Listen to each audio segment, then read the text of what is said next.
बहुत समय पहले की बात है। एक बार खड़ग सिंह नाम का एक डाकू अपने राज्य में लूटमार करके अपने घर जा रहा था। वह जंगल से होता हुआ अपने घर की तरफ आगे बढ़ ही रहा था कि उसे पत्थर पर लेटे हुए एक साधु महात्मा नजर आए। खड़ग सिंह उस साधु के पास गया और बोला, क्या तुम्हें मुझसे डर नहीं लगता?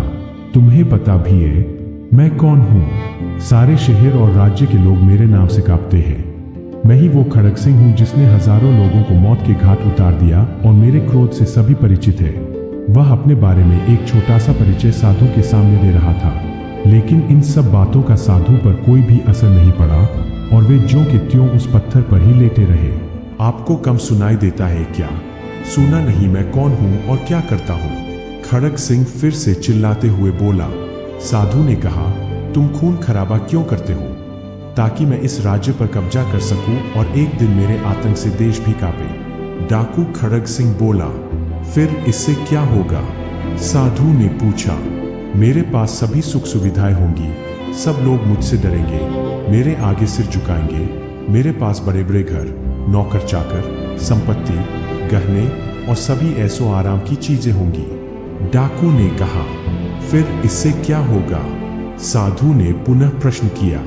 डाकू ने उत्तर देते हुए कहा कि ये सब करने के बाद मैं सुकून और शांति के साथ रहूंगा। साधु ने जवाब देते हुए कहा, खड़ग सिंह, तुम इतना सब करने के बाद शांति और सुकून से रहोगे, लेकिन मैं तो अभी भी वैसे ही आराम से रह रहा हूँ। अभी भी मैं शांति और सुकून के साथ अपना जीवन यापन कर रहा हूँ। साधु ने पत्थर पर लेटे लेटे ही उत्तर देते हुए कहा और दूसरी करवट लेकर सोने लगा। यह जवाब सुनकर डाकू खड़ग सिंह को पहली बार यह एहसास हुआ कि वह एक मूर्खतापूर्ण और गलत अभियान पर निकला है। उस दिन के बाद से उसने अपना अभियान हमेशा के लिए त्याग दिया।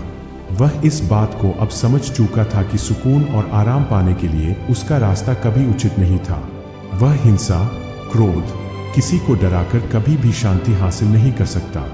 दोस्तों, शांति का मार्ग दूसरों को दुहक देकर, किसी की खुशियों में आग लगाकर आप कभी हासिल नहीं कर सकते हैं। किसी को डरा धमकाकर किसी का प्यार नहीं पाया जा सकता। क्रोध, हिंसा, दुश्मनी ये सब गलत भावनाएं हैं। इससे आप कभी सुखी नहीं होंगे और दूसरों को भी हमेशा दुहक का सामना करना होगा। कृपया आप हमें बताएं कि आपने इस कहानी से क्या सीखा। अपने सुझाव कमेंट में जरूर टाइप कीजिएगा। धन्यवाद।